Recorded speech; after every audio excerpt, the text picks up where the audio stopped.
We are discussing the mechanism of flowing current through a conductor. How the current flows through a conductor? This is the answer. कैसे किसी conductor में current flow होता है, इसके बारे में ये डिस्कस करें। इस डिस्कशन को समझने के लिए हमें फ्लैशबैक में जाना होगा, in which in chemistry you study that every atom is consist of by proton and neutron, proton and electron.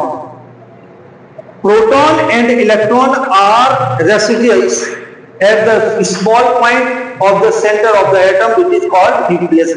मतलब एक एटम के सेंटर पर एक बहुत स्मॉल मैसिव पार्ट होता है जिसमें पूरा मास प्रोटॉन और न्यूट्रॉन रहते हैं और इलेक्ट्रॉन उस न्यूक्लियस के चारों तरफ मूव करते हैं।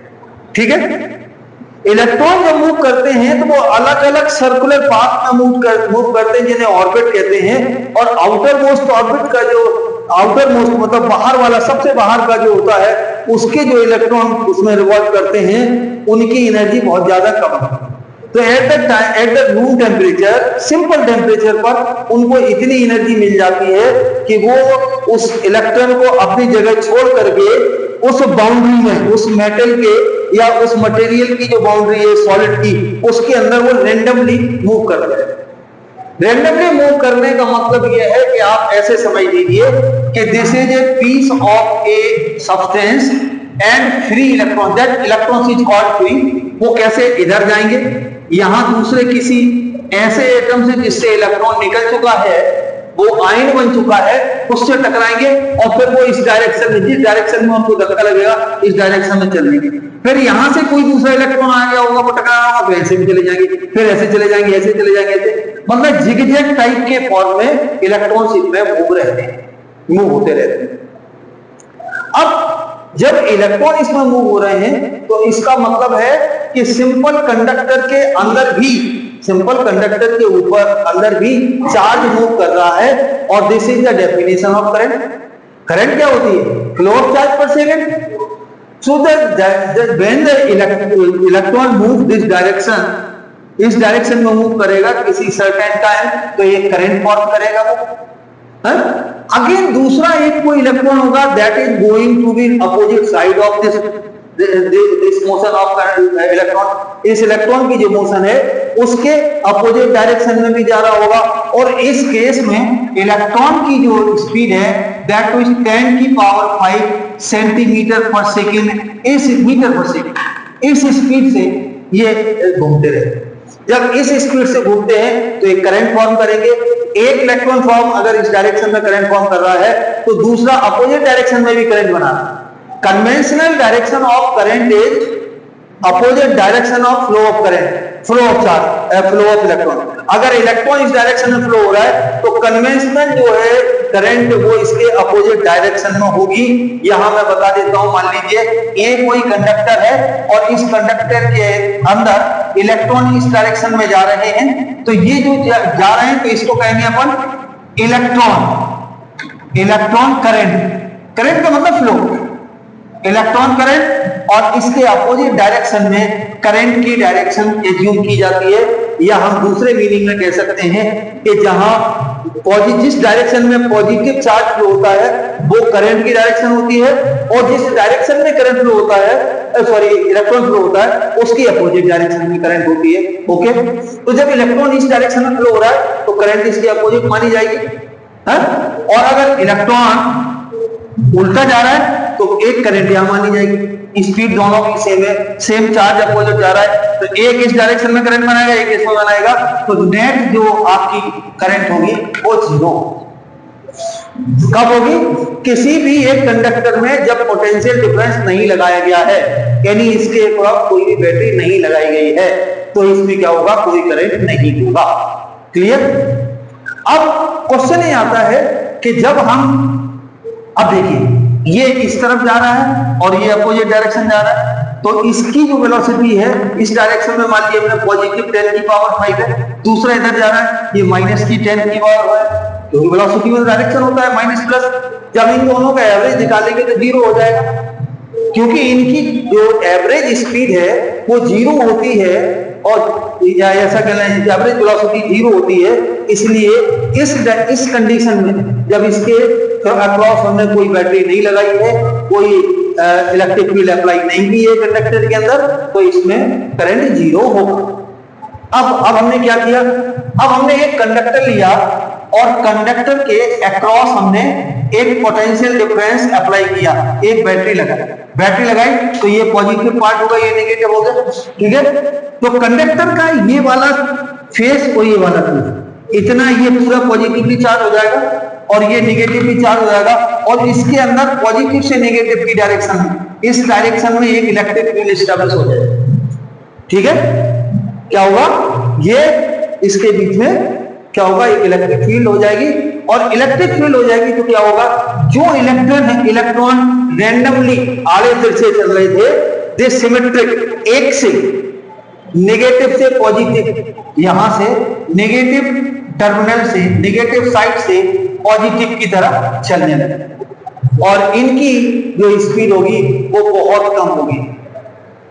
कितनी होगी, बहुत कम होगी। ये तो 15 बताया, 15 तक होता है 10 की पावर 15, यहां पर 1 सेंटीमीटर पर सेकंड के हिसाब से ये इधर से इस तरफ को चलने चालू हो जाएंगे, 1 मिलीमीटर, मतलब बहुत स्लो, उधर से इस तरफ को चलना चालू हो जाएंगे। जब चालू हो जाएंगे तो क्या होगा, सारे इलेक्ट्रॉन एक ही डायरेक्शन में चल रहे हैं, और जब सारे इलेक्ट्रॉन एक ही डायरेक्शन में चल रहे हैं तो इसके अंदर एक करंट एस्टैब्लिश हो जाएगी अपोजिट डायरेक्शन में। ये इसका मैकेनिज्म है कि किस तरीके से होगा। अब इसको थोड़ा सा हम क्या कर रहे हैं, इसके एक दो टर्म बता रहे हैं। तो देखिए, फर्स्ट टर्म है ड्रिफ्ट।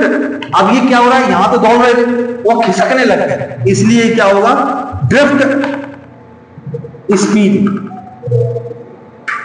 ड्रिफ्ट स्पीड क्या होता है, इन इलेक्ट्रॉनों की एवरेज स्पीड, इन सारे इलेक्ट्रॉन्स की एवरेज स्पीड जब हमने इसके अक्रॉस इलेक्ट्रिक फील्ड अप्लाई की है या पोटेंशियल डिफरेंस को जनरेट किया है, तो अब ये जो है आपका ड्रिफ्ट स्पीड होगा, the average speed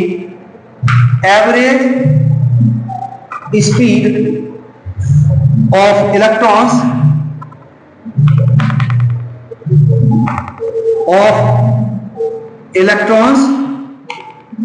inside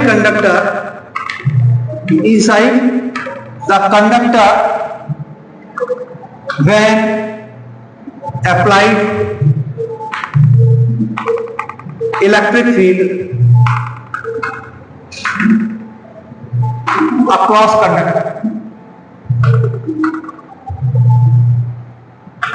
is called drift speed. और इसको हम किससे, ड्रिफ्ट वेलोसिटी भी कहते हैं, इसको वीडी। वेलोसिटी और स्पीड में हम क्यों बार बार दोनों को यूज कर रहे हैं, क्योंकि ये motion in straight line, Sidhi line में चल रहे हैं। सीधी लाइन में चलेंगे तो अगर यहां से यहां तक, ए से बी तक अगर कोई भी पार्टिकल जाता है तो आप ये देखिए, यहां से यहां तक की डिस्टेंस भी यही होगी और डिस्प्लेसमेंट भी होगा। तो स्पीड और वेलोसिटी ये दोनों टर्म इसमें यूज हो सकते हैं, और इसे बी बेस डी से डिनोट करते हैं, बी बेस डी। दूसरा है आपका definition, time of relaxation. Time of relaxation. अब रिलैक्सेशन टाइम को समझने के लिए हम आपको एक एग्जांपल देते हैं।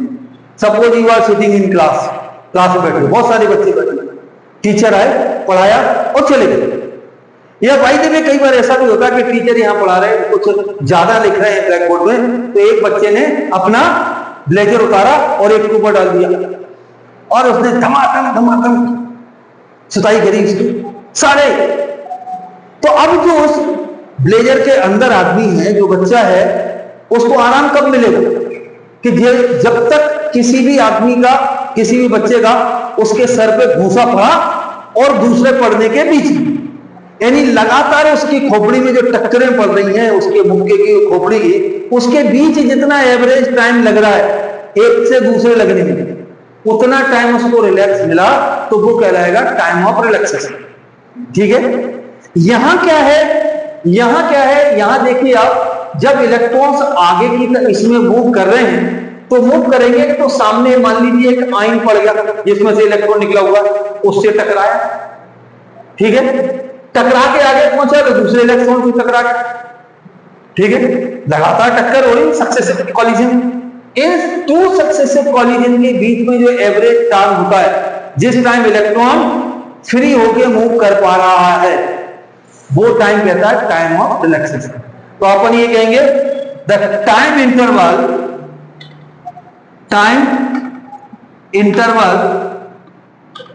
बिटवीन एवरेज टाइम है, the average time interval between successive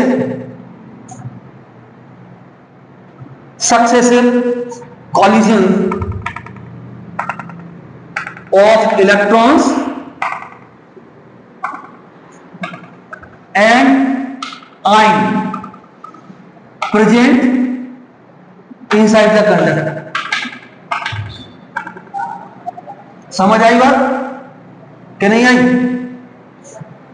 किसी भी एक कंडक्टर के अंदर जहां हमने ये जो लगा रखा है इलेक्ट्रिक फील्ड अप्लाई करके, तो average time between the two successive एक के बाद एक टक्करों के बीच का एवरेज टाइम ऑफ रिलैक्सेशन कहलाता है, is called time of relaxation.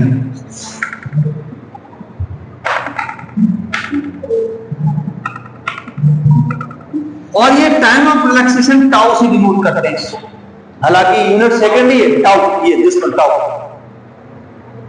Okay, so these two definitions are very important to establish the relation between them. अब आप देखिए इधर हमने क्या किया, मान लिया, लिसन हियर, मान लिया हमने कि जो इलेक्ट्रॉन है, इलेक्ट्रॉन आगे की तरफ चले, यहां देखो इधर चले, इससे टकराए दूसरे इलेक्ट्रॉन से या आयन से, तो रुक जाएंगे, रुकने की कोशिश करेंगे। इलेक्ट्रॉन का चार्ज ई है, तो यहां इस पर जो पॉजिटिव जो टर्मिनल है उसकी तरफ इसमें एक इलेक्ट्रोस्टैटिक फोर्स ई लगेगा। Electron charge of electron electric field मतलब क्या होगा, F equal to q E, उस फॉर्मूले से लगेगा। तो जब ये लगेगा तो इधर को खींचेगा, तो इसमें एक एक्सेलरेशन जनरेट होगा, उस एक्सेलरेशन से आगे की तरफ बढ़ने लगेगा। समझ गए? तो जब टकराया तो रुक गया तो हमने मान लिया कि इसकी स्टार्टिंग की वेलोसिटी u1 थी, ठीक है, और ये एक्सेलरेशन से ये आगे की तरफ बढ़ा, और जो टाइम ऑफ रिलैक्सेशन है उस टाइम में या एक पर्टिकुलर टाइम t1 में वो आगे की तरफ बढ़ा, तो इसकी फाइनल वेलोसिटी v1 होगी। समझ गया बात? फिर टकराया, फिर उसकी हमने मान ली u2 हो गई, या डिफरेंट किसी इलेक्ट्रॉन की मान ली।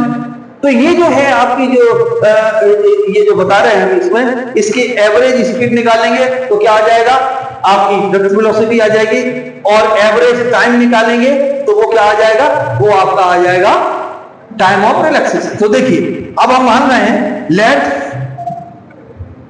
u1 u2 u3 up to un are initial velocity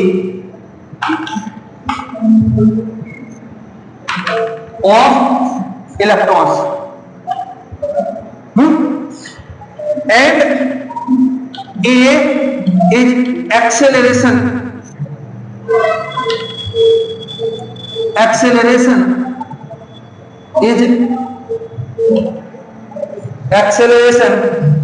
provided by electrostatic force, ठीक है, इलेक्ट्रिक फील्ड की वजह से, ठीक। तो अब देखिए अगर हम v1 निकालें, जैसे हम बता रहे थे कि उसकी स्पीड भी हो जाएगी, तो v equal to u plus a होता है, तो हो जाएगा u1 प्लस a और यहां पे t1।